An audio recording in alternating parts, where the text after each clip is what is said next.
Audio Jungle.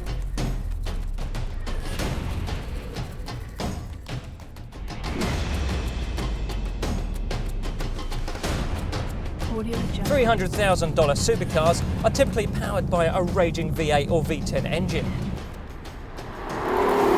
You certainly don't expect one to feature a little three-cylinder more commonly associated with ultra-cheap microcars. But that's just part of the incredulous nature of BMW's rather incredible i8.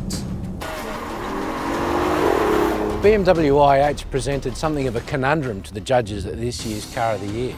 It's very easy to just compare it to a 911, but the i8 is a technology tour de force. It's so much more interesting than a 911 when you really dig beneath the surface of the car. The i8 is a truly audacious design and it's an amazing piece of engineering. To me, that's what the IT nerds should be lusting after, not a bloody DeLorean out of Back to the Future, which I hate. The sports car is nothing like the German brand's famous performance model, the M3, though it does look like a futuristic relative of the M1.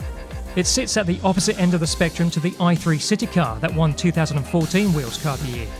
Beneath that exotic-looking and aerodynamically slippery aluminium body lays a carbon fibre reinforced plastic monocoque. To me, the biggest tech story with this car is the lack of weight, the carbon fibre body. I think they've done an amazing job with that. To pack so much in, and batteries and electric motors and so on, and keep it under a tonne and a half is pretty good going. It looks absolutely amazing. It looks like a concept car that escaped from the motor show and has just burst straight onto the road. When you look in the side mirror of the i8, the view to the tail is the most curious and yet compelling tail you will ever look at on your own car. A 1.5 litre three-cylinder petrol engine, borrowed from the Mini, commands the rear axle.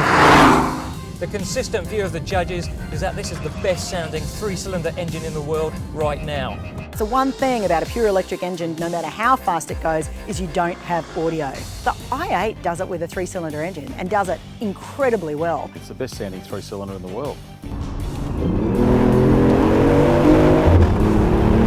They've turned the dial to 11. It produces, by itself, 170 kilowatts, and from 1.5 litres, that's, an astonishing output. Looking through the windscreen, you kind of feel a little bit like you could be in a 70s Lamborghini Countach, but in something that is about 100 million times more environmentally friendly. When it combines with the instantaneous torque of the electric motor up front, you've got impressive all-wheel drive acceleration, particularly handy in this rather miserable weather. 0 to 100 in 4.4 seconds. And there's a fantastically linear surge on the way to 250 kilometers an hour top speed, and it drives as dynamically as it looks. Though our esteemed automotive adjudicators were most astonished with this BMW's breadth of ability. Most performance cars are stiff and bumpy and hard to be in, and you get concussion before you get out. The i8 is really comfortable and smooth, yet so fast and relentless. It's always got power in reserve. It's not quite as brutal or as brisk as some of its rivals, but look, I don't think that's necessarily a bad thing.